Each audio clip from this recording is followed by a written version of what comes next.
Hey, what's up everybody? This is Parlay Doc from Wager.life, and today's video is called OddsJam FAQs. We are going to answer some of the most frequently asked questions on our YouTube channel at Wager.life and OddsJam's YouTube channel regarding the positive EV betting tool and the arbitrage betting tool. We just keep getting a few questions that keep coming up over and over again, and we are going to answer some of the most commonly asked ones.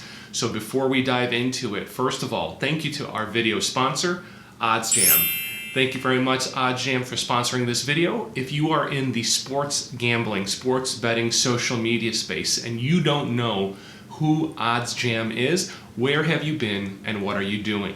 OddsJam is a sports bettor's best friend, equipping you with powerful tools like the plus EV betting tool, the arbitrage betting tool, and now they've even rolled out live bets, live betting tools that are powerful and help give you the edge against the sportsbook. So go check them out.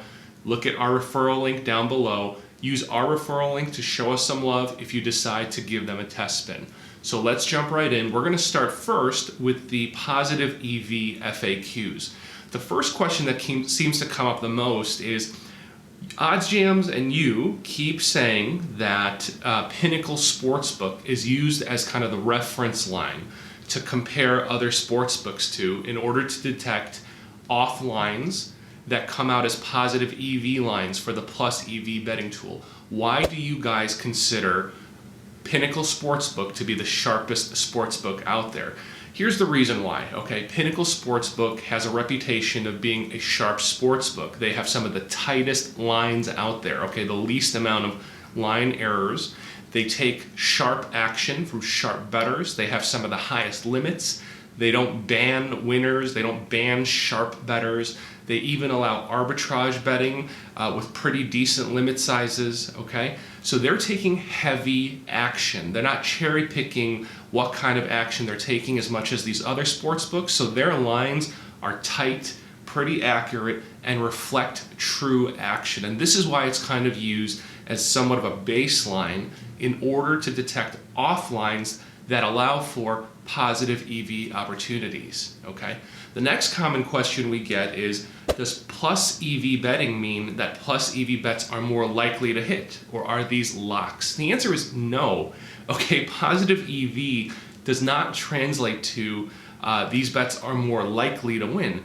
Positive EV means that you are getting the best value possible, okay? There is a positive expectation of profit over the long run. That's what it means. You have the edge on those types of bets. These are the smartest types of bets that you need to be making if you are a serious sports gambler, okay? Easiest way I could put it, just like I did in a previous video. Let's say you have a 50-50 scenario, a true 50-50, okay? Where you should be getting like plus 100 odds for either outcome, all right? The house adds some juice or vig, we understand that. But look, if you're betting minus 140 on a 50-50 scenario and you're doing that 10,000 times over and over, that's considered negative EV. That is a formula to guarantee to lose your money over time. It's a matter of when, not if. You will lose your bankroll. Versus that same 50-50 scenario, I'm getting plus 120, plus 130. That's the type of bet you should be taking every time, literally every time. And if you do that over 10,000 bets, you will come out ahead, okay? That's plus EV in a nutshell. And this is what the plus EV tool does for you. It identifies positive EV betting opportunities where you have the edge over the long run. Next question. You know, I've been testing out the positive EV betting tool, and I've been doing it for a couple weeks, and I'm down. I'm in the red. I thought you and all your videos said that you should be expecting to win.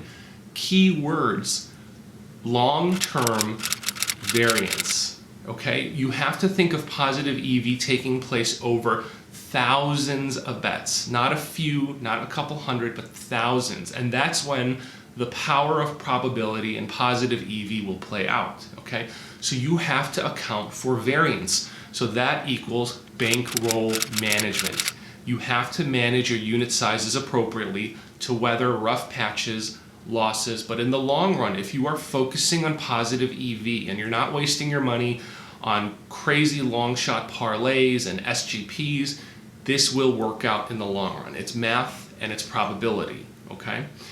Now, the next question we get is, what is your personal kind of positive EV betting strategy? Are you betting all of the positive EV alerts? Are you selecting only some? So look, you can't just blindly bet every single positive EV opportunity. For example, you may get an alert saying there is a positive EV opportunity of 20%. You have a 20% edge versus the Pinnacle Sportsbook lines, okay? But you may look and see what the market is, and it's a plus 3,000 underdog money line. Do you think in all likelihood that plus 3,000 underdogs are going to hit on a regular basis? No, that's not how sports gambling works. So you have to kind of set some thresholds for yourself. For a generic example, some bettors may say, I'm going to focus on positive EV opportunities of 5 to 10%, but I'm also going to limit myself and not take on underdog lines that are greater than plus 500, let's say, okay? Now, another thing to consider is once you've kind of set your criteria, how do you go about doing it? Some bettors are just going to say, if it meets my criteria, I'm just going to blind bet it. I'm just going to trust the process and just kind of go with it, which is fine. Others, like myself, may say, look, if it's within the threshold I define, I'm then going to go do a little research, maybe look at Fantasy Lab projections, do a little research of my own and see, is it something I like? And then it lines up with the fact that it's positive EV, and then I'm going to take those. Either way, the most important thing is, regardless of which route you take, at the end of the day, both methods, you're still ending up betting positive EV type of bets, and that's the most important thing at the end of the day, okay? Last question I get about positive EV that keeps coming up is, as a new bettor, and especially as a new positive EV bettor, what is the most difficult transition to make, making these types of bets versus kind of my more casual bets that the public tends to make? The most difficult transition is taking your emotions out of it. You have to just kind of be in the mindset of, you're betting numbers, you're betting value, and you're betting edges. So you're betting numbers, okay? You're not betting, this is the team I like, this is the player I like, he's really hot right now. That's what the public does. You're looking for opportunities of value where you have more of the edge than the house, and you're betting numbers. Take the emotion out of it. Okay. Now let's move on to some of the FAQs, or most frequently asked questions, about arbitrage betting, okay? Number one, the most common one that still comes up hundreds of times is this for real? Can you actually make money off arbitrage? The answer is yes. I'll keep this short. Arbitrage betting has existed forever, okay? It's not a new thing made up by OddsJam.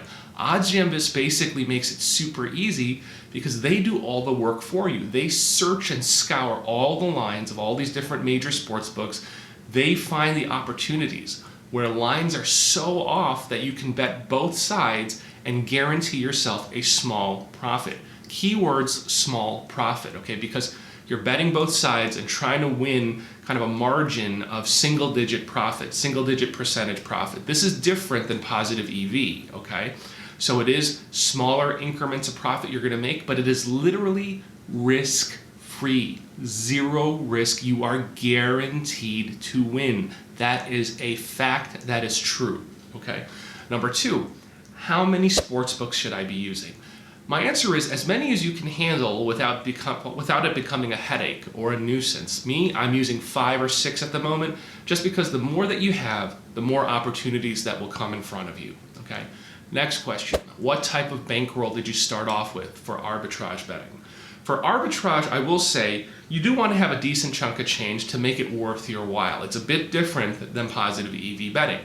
Me personally, I set aside about $2,000 to start with to dedicate towards arbitrage betting. So some of my bet sizes would be $100-something on each side, sometimes for the heavier ones, $400 or $500 on each side. So you need a bankroll in order to take advantage of positive EV betting, but bankroll size is always relative. So that's gonna vary from bettor to bettor, okay? Now, the next question is, I keep missing these arbitrage opportunities. The lines move too fast by the time I get an alert. What should I do? Number one, the reality is you're probably not going to be able to move fast enough to get every single arbitrage opportunity that we get an alert about. So just accept that fact, okay? Aim to get at least half, 50, 60% of them if this is something you're dedicating yourself to. Speed is the key, okay? So have a laptop or your computer with the browser open with browser tabs open to each sportsbook that you're using so that when you get an alert, you can hop onto each appropriate tab, fire off the bets as fast as possible, okay? Speed is the most important factor. The other factor is, I would say, set yourself a goal, okay? So you don't stress yourself out. My goal has been, when I'm focusing on it for a month, I want to hit at least $35 a day or so that at the end of the month, I'm going to make $1,000 in profit.